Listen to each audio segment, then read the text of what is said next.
New intro. So much love and appreciation to those of you who have been with me for the 2 year period plus that I've been doing this.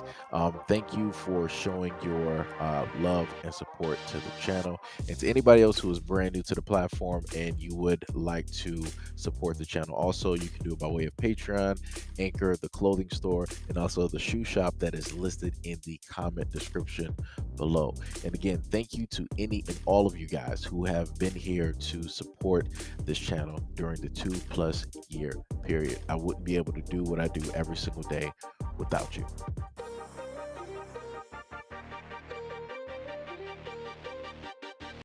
All right, so like I told you guys before on this platform, stories that are old to you are new to me because these stories came out way before I was actually doing this. And as stated before, this is a story I never heard of, but it further puts a point on what I've been talking about when it comes to the fact of these are incidences and stories that are a common occurrence in the United States of America that never really get talked about or never really have a light directly shined on them. There's been too many times within a year's time where I've continuously covered stories just like this, even made compilation videos, sometimes maybe 15, 20, 30 minutes long, of dealing with crimes just like this that are committed on an everyday basis. But like I said before, this is what America doesn't want to talk about, but yet they will deflect from this topic and want to start talking about the Black community and what specifically is going on. So this story is going to be read as is, and I'm not going to edit out anything. Father has been found guilty of killing his 15-week-old daughter while he was orally raping her.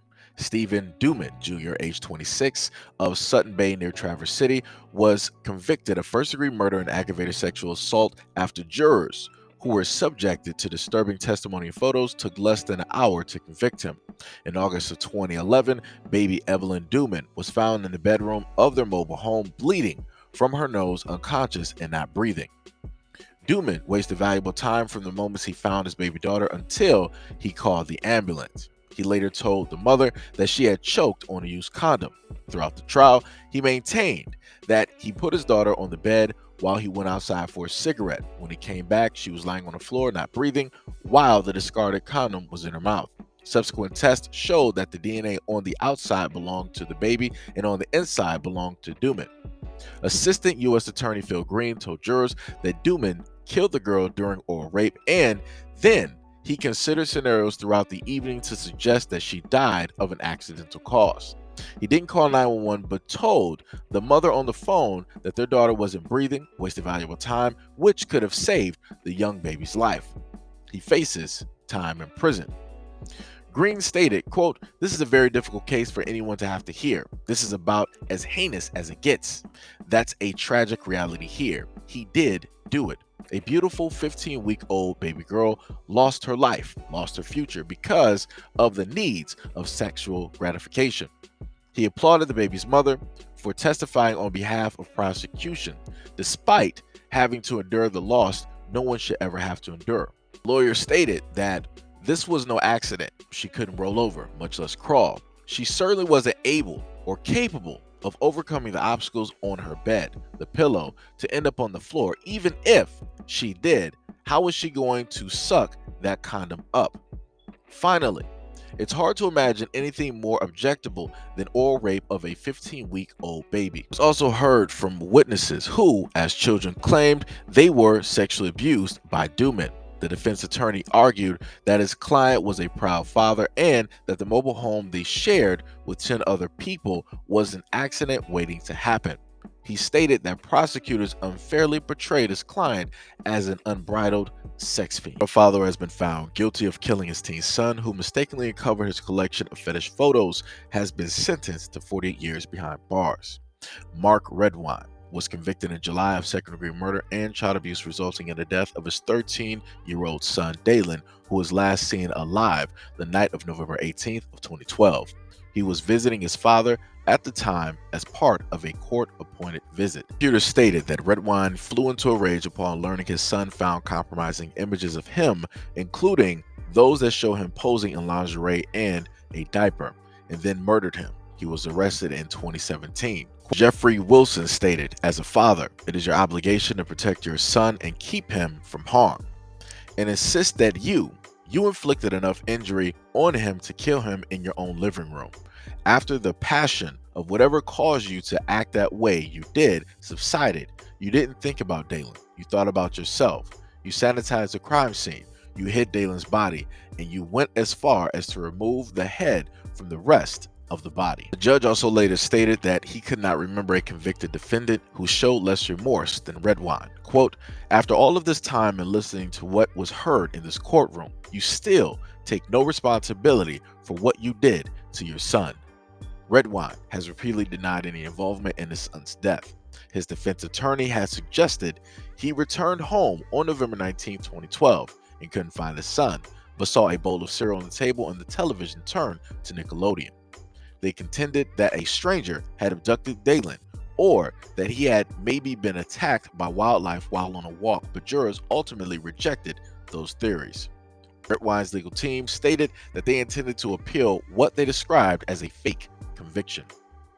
Dalen's brother, Corey, testified during the 4-week trial and described the struggle he has with having to move on from the loss. Quote, "What could I have done differently to keep Dalen from the evils of Mark? I think about our differences and how I also could have been in the same position as Dalen.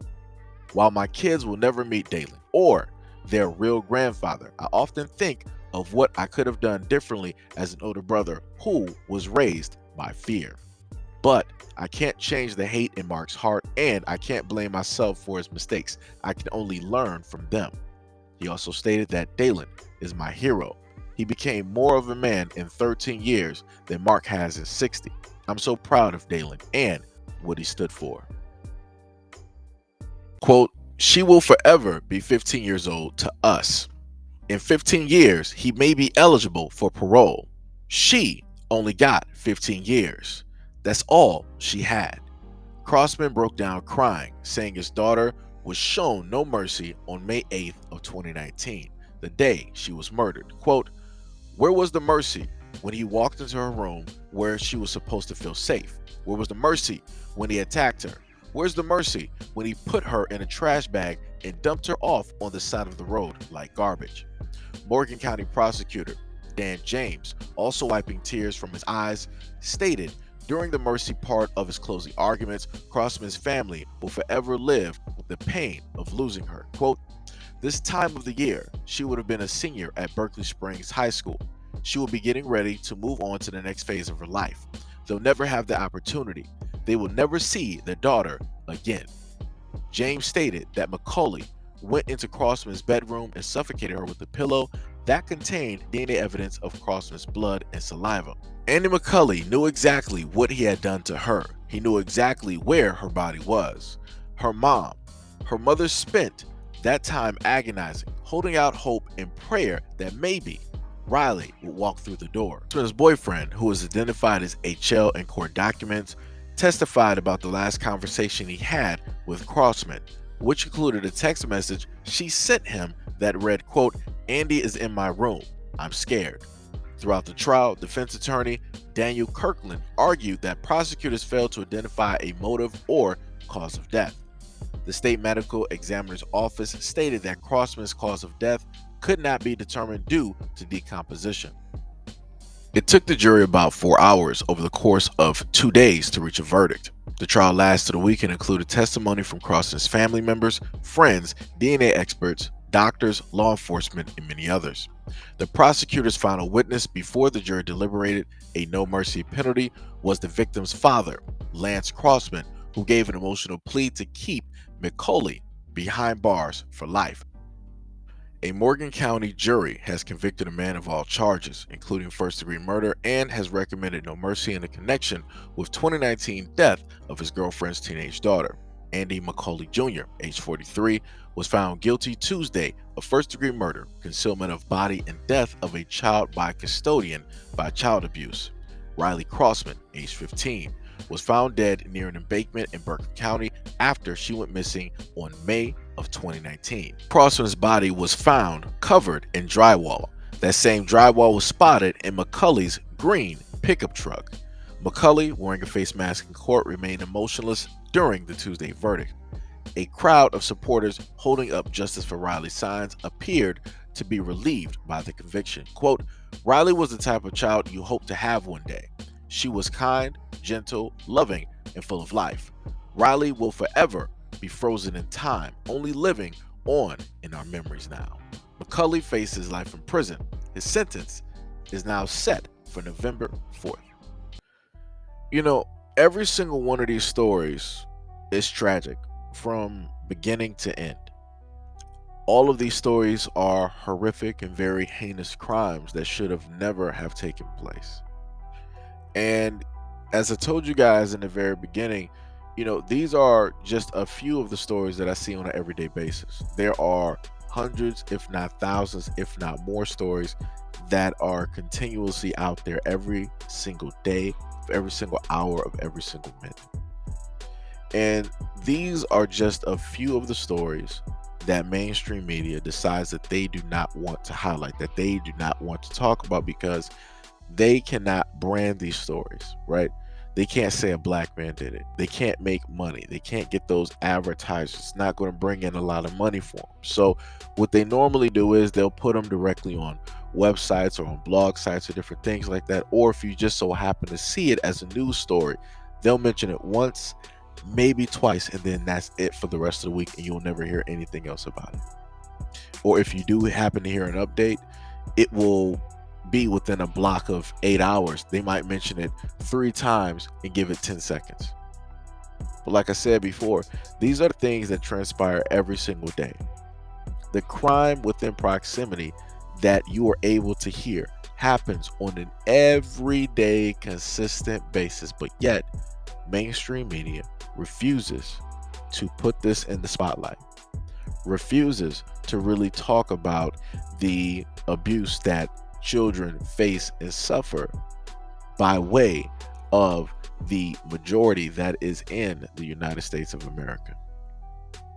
They refuse to do it because at the end of the day, that's going to put a bad light directly on them, because if they have to highlight the things that people that look just like them do, then that means that people are going to, quote unquote, right, generalize and then look at them in a larger scope, and they're going to notice problems. They're going to notice that this is not really a, once every blue moon type of incidents. This is happening every single day. But then the question is going to get asked, if this is happening every single day, then what are you guys actually doing about it in your community? What are you guys actually doing about it in your families? Why are you guys not talking about this? Why are you guys not highlighting this? Why are you guys not advocating for the safety and the protection of children when obviously that is lacking within your community? Obviously, the men in your community do not care or give a damn about other people's kids, let alone their own. So what are you going to do about this problem? And the answer is nothing. They're not going to do anything. They're going to allow this problem, they're going to allow this situation to slide by like they normally do, and they're going to deflect, and they're going to talk about black people. They're going to talk about Chicago. They're going to talk about Houston, Texas. They're going to talk about areas in California. They're going to talk about Detroit. They're going to talk about boroughs in New York. They're going to talk about areas in Florida. That's what they're going to do in order to alleviate that pressure in those eyes from being so fixated and focused directly on them and what it is that they proceed to do and how it is that they go about situations, or quote unquote let situations slide. Because as for the last story, the daughter who was murdered by the girlfriend's boyfriend, the father got on the stand and stated that she died at 15, and that's all she'll ever have. That's all we will ever remember her as, that 15-year-old. But more than likely in 15 years, he will be up for parole. If people did not pay attention to what it is that he stated, I don't know what else to tell people. And that's the truth. At the end of the day, no matter how bad the situation is, no matter how much lack of remorse he is showing for taking this young girl's life, he's still going to be up for parole in 15 years. While that girl had her life snuffed out at the age of 15. But like I said, I guess that's justice. I guess that's how the system is supposed to work. Well, I'm sorry. That's how the system works if you're a part of the reflective majority and you commit a crime like that. But if you're black and you just so happen to commit a crime like that, well, goodbye. Like I said, at the end of the day, I advocate for children. I advocate for the safety and the protection of children. And at no point in time should anything like this ever take place. And at no point in time should a individual, man or woman, get less or no time for taking the life of a child. If you're going to easily give a black man a life or double life sentences or what have you, you should easily do the exact same thing for somebody who's a part of the reflective majority. But anyways, let me know what you guys think about this video and everything that I stated in the comment description below. And as always, peace, love, and stay tuned for the next video.